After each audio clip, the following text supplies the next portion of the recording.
여러분 안녕하세요. 오늘은 제가 가계부 다이어트라는 얘기로 돌아왔는데요. 사실 제가 오늘은 좀 뜻깊은 날인 게 여러분들께 자랑하고 싶어서요. 왜냐면 저희 집에 이제 5년 정도 해서 대출금을 1억을 갚았거든요. 자, 어떻게 대출을 갚아 나갔는지, 그리고 이제 또 어떻게 갚을 건지 요새 조금 마음이 해이해진 게 없지 않아 있어서 여러분들에게 또 이야기를 하면서 제 마음도 다시 한번 다잡고 싶어서 이런 영상을 이제 제작하게 되었습니다. 오늘 다 얘기를 하려고 했는데 다 얘기를 하기에는 너무 시간이 길더라고요. 그래서 제가 뭐 육아 비용 아끼는 법, 아이용품 아끼는 법부터 시작해서 이런 꿀팁들이 되게 많아요. 생각해 보니까 다른 사람들 다 아는 줄 알았는데 알지 않더라고요. 그래서 제가 이것들을 하나 시리즈물로 한번 해보면 어떨까 싶어가지고 오늘은 첫 번째로 이제 총괄적인 얘기를 한번 해드리도록 하겠습니다. 저는 제가 어떻게 1억을 갚았는지 첫 번째 비결은 뭐냐면요. 바로 가계부입니다. 여러분들 썸네일에서 보셨다시피 이게 저의 보물이에요. 보물이에요. 이게 제가 신혼 때부터 써온 가계부들입니다. 이제 TV에서 김원희 씨가 나오는 그 방송에서 어떤 아주머니가 수협거였나? 그 가계부를 한 20개권을 갖고 나오신 걸 봤어요. 충격을 받아서 보니까 수협이나 농협이나 새마을금고 이런 은행에서 12월 달에 이렇게 가계부를 무료로 배포하는 거 알고 계시나요? 배포하고 있어요. 그래서 저는 항상 이거를 받으러 다녔어요. 신혼 초에는 모르고 이렇게 가계부를 사서 썼는데 너덜너덜하네요. 이제 2016년도부터는 12월에 일부러 그냥 이거 받으러 가기 조금 뭐 해가지고 뭐 이제 적금 하나 들면서 이 가계부를 받고 있습니다. 12월 초에 배포해요. 12월 말에 가면 없어요. 소진 다 돼 있어요. 암튼 이것도 하나의 꿀팁이겠죠? 가계부를 돈 주고 산다. 이건 좀 저랑 안 맞는 것 같아요. 가계부는 은행 가서 받습니다. 달력만 받고 가시지 않잖아요. 수기로 쓰면은 되게 반성문이 돼요. 이게 반성을 하게 되고 거기에다가 막 뭐랄까 여기다가 막 일정도 쓰게 되고 막 이러거든요. 아무튼 이 가계부에 저의 꿀팁들이 많이 들어있더라고요. 그 6년간의 가계부를 써오면서 이제 1억이라는 돈을 갚을 수 있었던 것 같아요. 여러분들은 집에 대출이 얼마나 있으신가요? 저는 굉장히 많아요.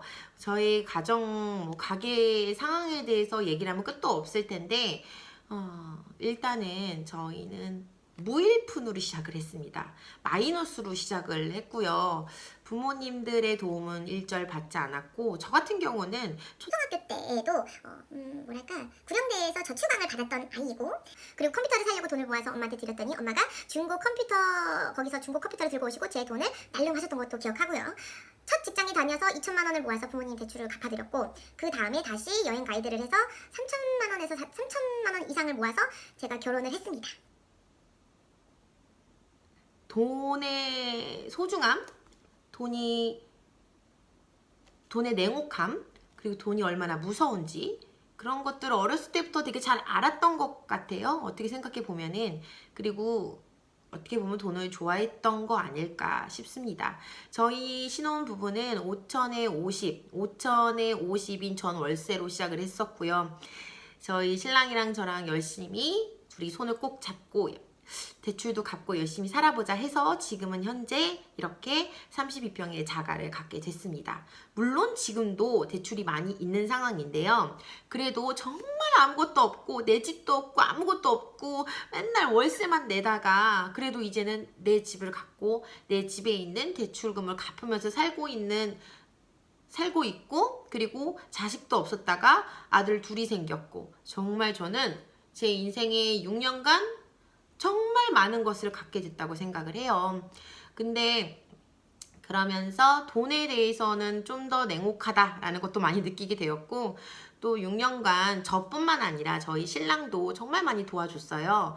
왜냐면 회사를 그만두지 않고 힘든 영업 일을 하면서도 우리 가정을 위해서 열심히 나가서 일을 하고 있잖아요. 그것만으로 엄청나게 많이 도와주고 있는 거죠. 신랑과 제가 어떻게 단합을 해서 돈을 모았는지, 그리고 돈을 1억을 어떻게 갚았는지 여러분들께 그 팁들을 공유해 드리려고 이번 시리즈물을 제작하게 되었습니다. 근데 일단 첫 번째 노하우, 가장 중요한 게 뭐냐면요, 제가 생각했을 때 진짜 나는 진짜 가계부 열심히 쓰고 있는데 내 남편은 맨날 몰래 나가가지고 취미생활 한다고 막 돈을 막 뿌리고 다녀. 그러면은 그 가정이 모을 수 있을까요? 길게 갈 수 있을까요? 전혀 안 돼요. 남편과 나는 이제 공동 사업자예요. 사업자. 우리 둘이서 정말 열심히 회의를 해서 어떻게 우리 가정 재정 상황을 어떻게 꾸려 나가겠다라는 거를 정말 한 마음이어야 돼요. 다른 게 한 마음이 아니어도 돈에 대해서는 한 마음이어야 되거든요. 근데 막 남편한테 나 진짜 우리 지금 돈 아껴야 돼. 돈 아껴야 돼. 돈이 없어. 돈이 어쩌고 이렇게 얘기하면 남편들이 얼마나 힘이 들겠어요.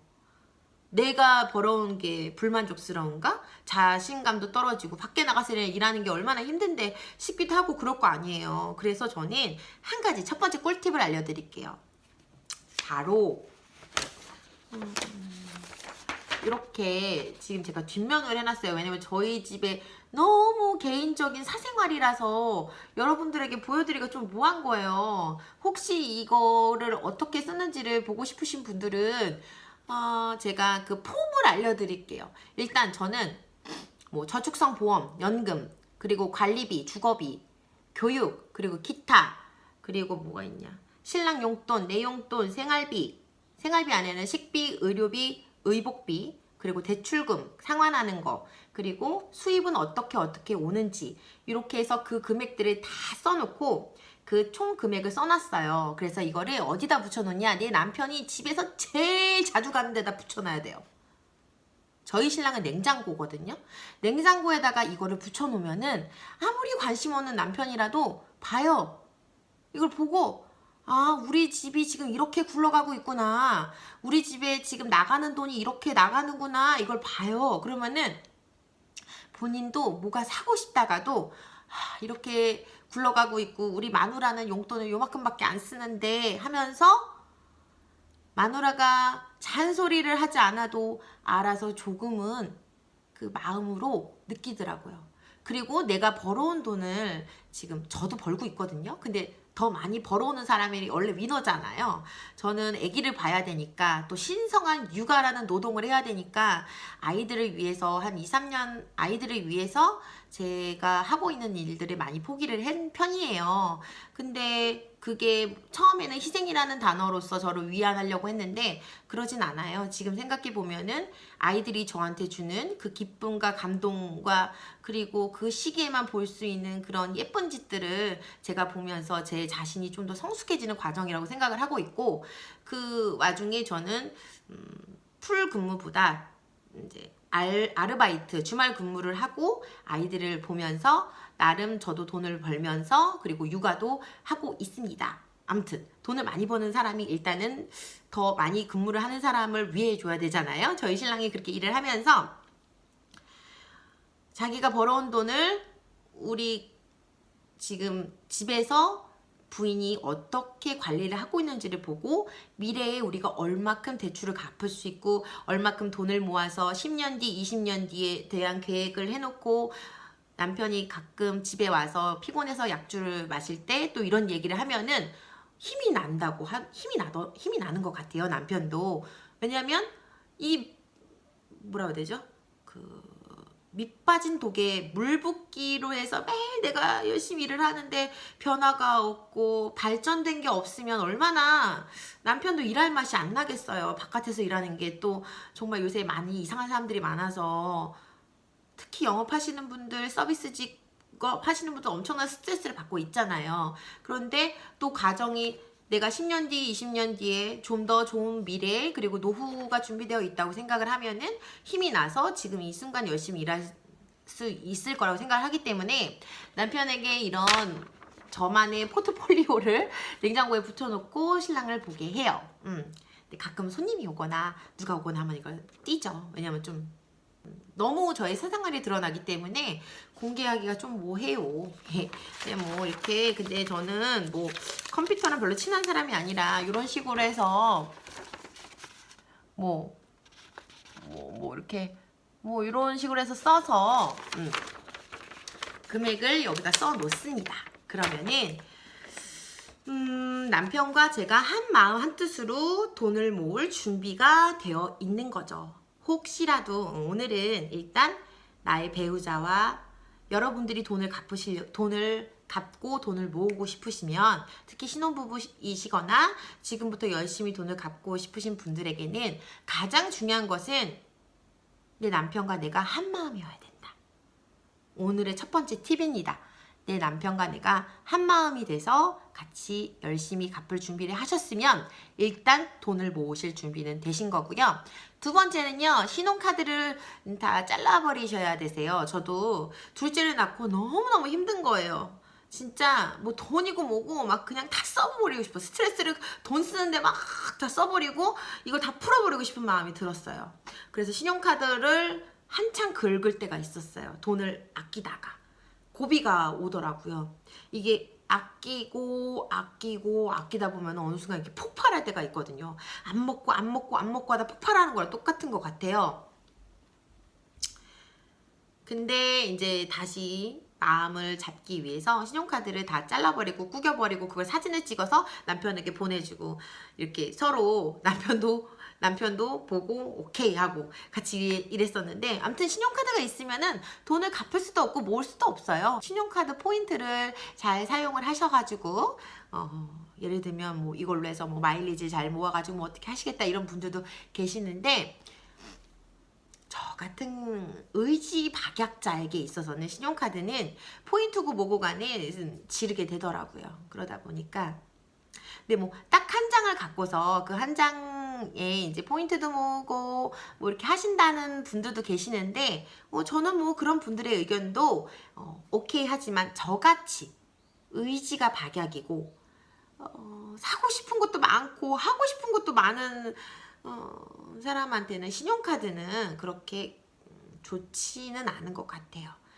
저는 개인적으로 뭐 집 안에 신용카드는 뭐 한 장, 그거 뭐 지갑에 안 들고 다니고, 그리고 보통 내 생활에 있어서 신용카드는 없다라고 생각을 하고 살면은 돈이 모아집니다. 정말 신기해요.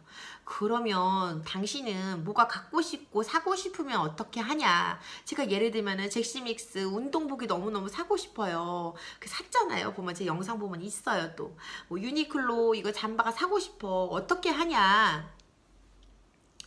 근데 돈이 지금 모자르다. 그러면 다음 달 제가 제 월급, 제 용돈이 들어올 때까지 기다려봐요.